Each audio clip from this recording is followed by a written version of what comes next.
Amis téléspectateurs, bonsoir. C'est avec un immense plaisir que je vous retrouve pour ce J-4, plus que 4 jours avant l'événement de l'année.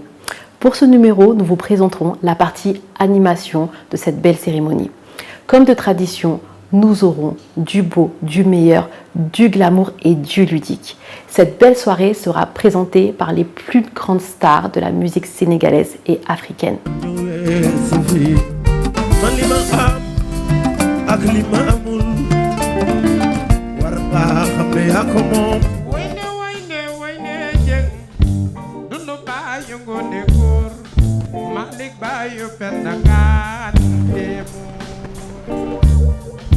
manuma nelaw ngir xalaat sama waaji te la réer e waay jaañe lekkati deemu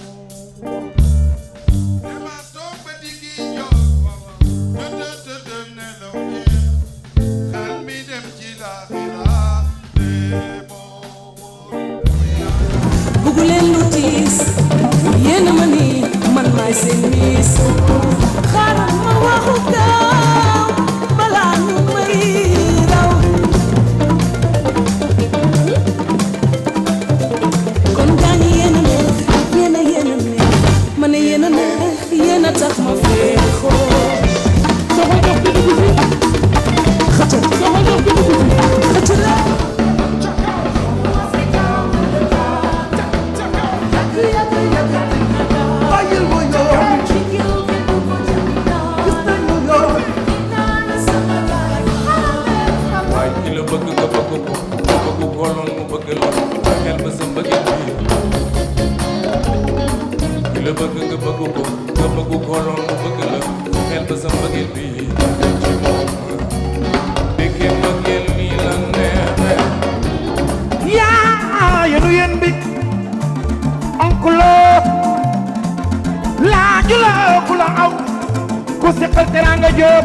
xam na fa ngor yaa yewen gore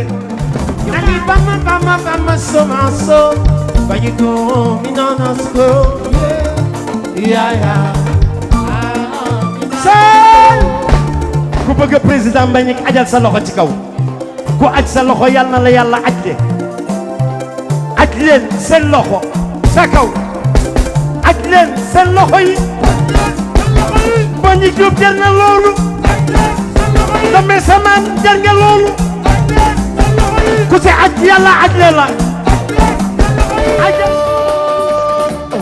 wo corridor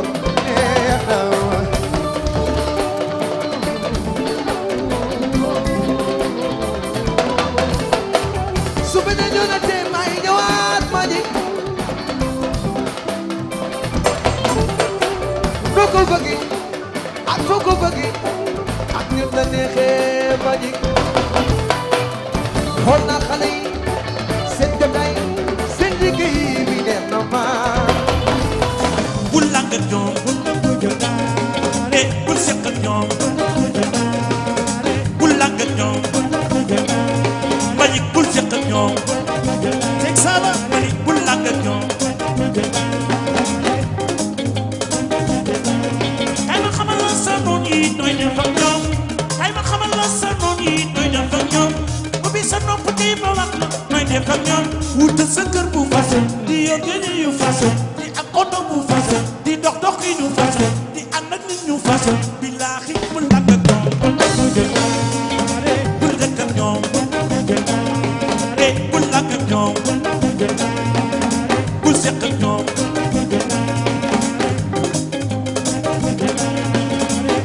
Lamine Dasso kay ma xamal la sa noon yi nooy def ak ñoom kay ma xamal la sa noon yi nooy def ak ñoom ubbi sa nopp tey ma wax la nooy def ak ñoom wutal sa kër bu fase di yor yére yu fase ànd bu fase oto bu fase dox yi nu fase billaahi bul lànk ak ñoom Mbagnick bul seq ak ñoom bul lànk ak ñoom bul nangu jëndaare su Mbagnick